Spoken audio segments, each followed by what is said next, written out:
Aqui Jesus faz uma transição da Páscoa judaica para a ceia, para a Eucaristia. Isso é decisivo, porque ele está dizendo que tudo aquilo que aconteceu antes no Velho Testamento era sombra da realidade que ele inaugura aqui. Quando Jesus vem para cá e manda os seus discípulos, Pedro e João, preparar a Páscoa, e eles preparam a mesa com cordeiro assado, com ervas amargas, com pães sem fermento e com vinho. Ali estava preparado o cenário para Jesus fazer a transição, para cessar a Páscoa, a matança dos cordeiros, para a inauguração da ceia, porque ele era o cordeiro sem defeito, o cordeiro de Deus que tira o pecado do mundo. A partir desse momento, cessa então a matança de cordeiros. Não precisa repetir mais sacrifícios, porque ele oferece o sacrifício perfeito. Aqui então é esse corte radical. Aqui então acontece essa transição vital entre o Antigo e o Novo Testamento, a Antiga e a Nova Aliança, porque ele inaugura a Nova Aliança em seu próprio sangue. Então, você vai encontrar que o cenáculo é uma espécie de dobradiça, que faz essa divisão clara e decisiva entre a Antiga Aliança e a Nova Aliança. Porém, aqui acontece outro fato que também é decisivo para a história do cristianismo, porque vocês sabem que depois que Jesus Cristo ressuscita, passa 40 dias pregando o Evangelho do Reino aqui e na Galileia, e ele retorna ao céu aqui do Monte das Oliveiras, mais próximo de Betânia.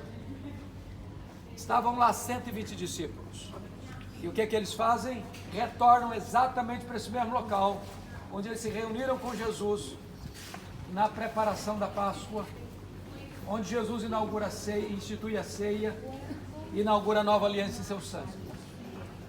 E é aqui, nesse local, que esses 120 oram, em obediência à ordem de Jesus, permanecei na cidade, até que do alto sejais revestidos de poder. E eles oram aqui, diz a Bíblia, todos unânimes perseveraram em oração. E oraram então 10 dias, ininterruptamente, perseverantemente, unanimemente, com um único propósito. Eles estão aguardando a promessa do Pai. E qual era a promessa do Pai? O revestimento de poder, o derramamento do Espírito Santo. E aquilo também seria um corte, porque até então o Espírito Santo não tinha sido derramado ainda. Ele habitava em pessoas específicas, em momentos específicos, mas a partir do Pentecostes o Espírito Santo vem como outro paráclito, como allos paráclitos, como outro semelhante a Cristo, para ficar para sempre com a igreja.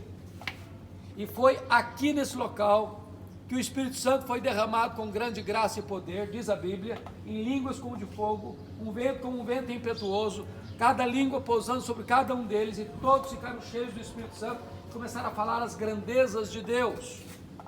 Diz o texto que havia então, nesse período, muita gente aqui, e ao ouvirem o som, e ouvirem as pessoas falando em outras línguas as grandezas de Deus, e cada pessoa escutando na sua própria língua, a multidão flui para cá, corre para cá, e é nesse momento que eles olham e perguntam: mas o que quer isso dizer?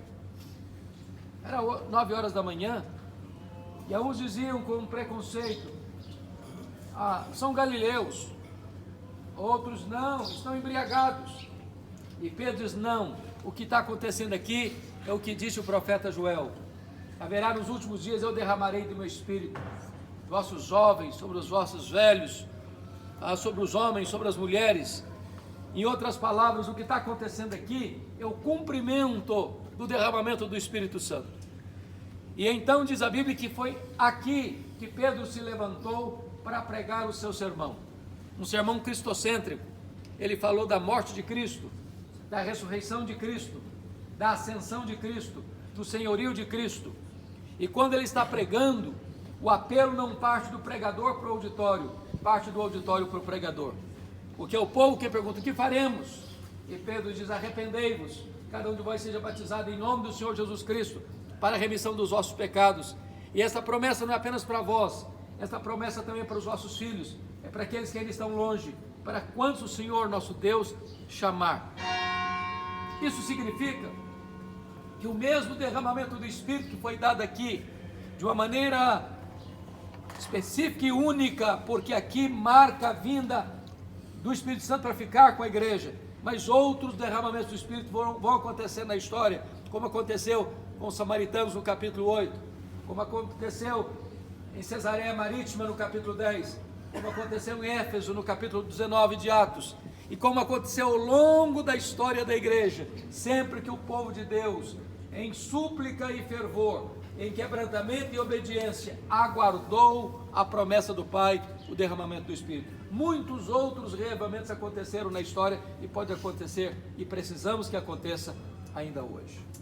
Pois bem, esse local, portanto, tem dois momentos, digo para vocês, decisivos. O primeiro momento decisivo é que aqui acaba a questão da velha aliança. Aqui é o corte radical da transição do judaísmo para o cristianismo. Se você não entender isso, você não entendeu ainda a história bíblica. Esta é a nossa oração, meus irmãos, para esta nação. Para que eles tenham os olhos abertos pelo Espírito de Deus, para entender que foi nesse local que tudo aquilo que era do Antigo Testamento era sombra. Era sombra. Se você perceber, os profetas apontaram para ele, os patriarcas olharam para ele, o Cordeiro da Páscoa era um símbolo dele, o santuário era um símbolo dele, a Arca da Aliança era um símbolo dele, estava dentro da arca era símbolo de Cristo, as tábuas da lei, o vaso com maná, a vara de Arão que floresceu, as festas de Israel eram um símbolo dele, o sábado era um símbolo dele, tudo era sombra, ele é a realidade. Aqui se cumpre a realidade e cessa a sombra. Então nós não vivemos mais das sombras, porque a realidade chegou, e a realidade é Cristo. Então essa é a primeira grande realidade que acontece aqui nesse local. No dia que os olhos forem abertos, aqui se reconhecerá que de fato ele é o Messias. Amém. Porque é aqui que ele faz a transição da antiga aliança para a nova aliança, quando inaugura a nova aliança, o seu próprio sangue.